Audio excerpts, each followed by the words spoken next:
A paz do Senhor Jesus, quero compartilhar com você um estudo. Vou estar aqui, anotei algumas coisas e quero estar passando esse estudo para você, porque ele foi muito edificante para mim e sei que ele também vai tocar os seus corações. E quero começar esse estudo falando por que Jesus pediu 3 vezes para que o cálice fosse afastado. O texto base desse estudo vai se encontrar em Mateus 26, versículo 36 ao 44. Olha só, no Getsêmani vemos um dos momentos mais intensos da vida de Jesus. Aquele que acalmava tempestades agora enfrenta uma batalha interior. Ele ora 3 vezes pedindo ao Pai que, se possível, passe o cálice. E aí a gente pode até se perguntar do porquê desta oração. Olha, essa oração revela não fraqueza, mas profundidade espiritual, entrega e propósito. O Senhor, ele orava porque sabia, e ali ele queria se entregar e sabia do seu propósito, né? O cálice representava dor e sofrimento extremo. Jesus sabia exatamente o que estava por vir: traição, abandono, humilhação e morte. Mas era apenas dor física, mas o sofrimento emocional e espiritual. Ele sentiu angústia como qualquer ser humano. E com isso a gente aprende uma lição: sentir dor não é pecado. Até Jesus sentiu. O cálice representava o peso do pecado da humanidade. Jesus levaria sobre si os pecados de toda a humanidade. Ele, sendo santo, experimentaria algo que nunca viveu: o peso do pecado. Isso gerava uma aflição profunda, muito doloroso para o Senhor. E com isso a gente aprende mais uma lição: o pecado tem um peso real e alguém pagou por ele. E esse alguém foi Jesus. O cálice representava a separação do Pai.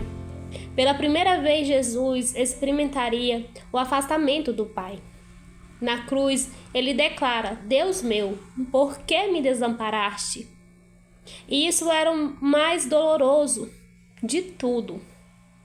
E com isso a gente aprende uma lição: o pior sofrimento não é o físico, é estar distante de Deus. E para Jesus, o pior sofrimento não foi o físico, mas foi por um momento estar distante do Pai, estar distante de Deus.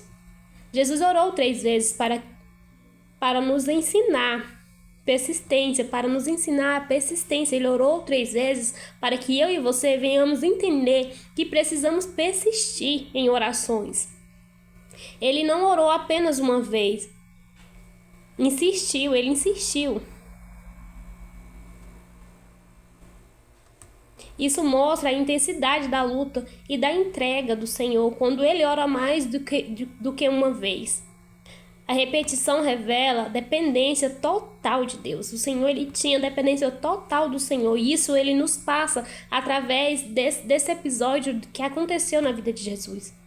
E com isso a gente aprende aqui mais uma lição: continue orando mesmo quando a resposta demore.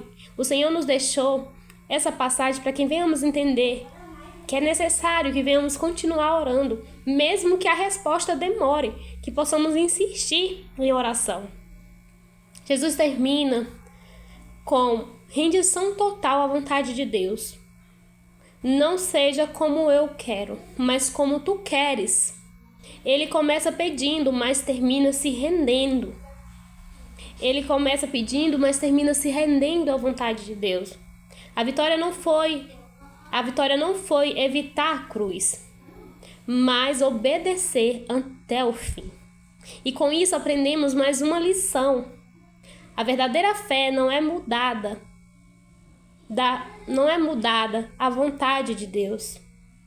A verdadeira fé não é mudar a vontade de Deus, mas aceitá-la. Então que possamos entender que a verdadeira fé não é mudar a vontade de Deus, como muitos às vezes acham que temos o dever de mudar a vontade de Deus. Não, é aceitar a vontade de Deus, seja qual for ela, assim como o Senhor Jesus aceitou na vida dele, nesse plano em qual ele nos concedeu a vitória, né? E quero aqui estar concluindo esse estudo falando assim, ó, Jesus pediu 3 vezes porque a dor era real, o peso era imenso, o momento era decisivo.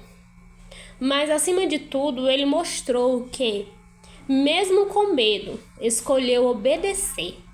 Ele mesmo com medo escolheu obedecer. E minhas palavras finais quero estar deixando aqui. O cálice pode ser amargo, mas a obediência sempre será mais poderosa do que qualquer dor. Esse foi o nosso Jesus e o seu grande amor por uma humanidade, e ele continua nos chamando para o arrependimento contínuo.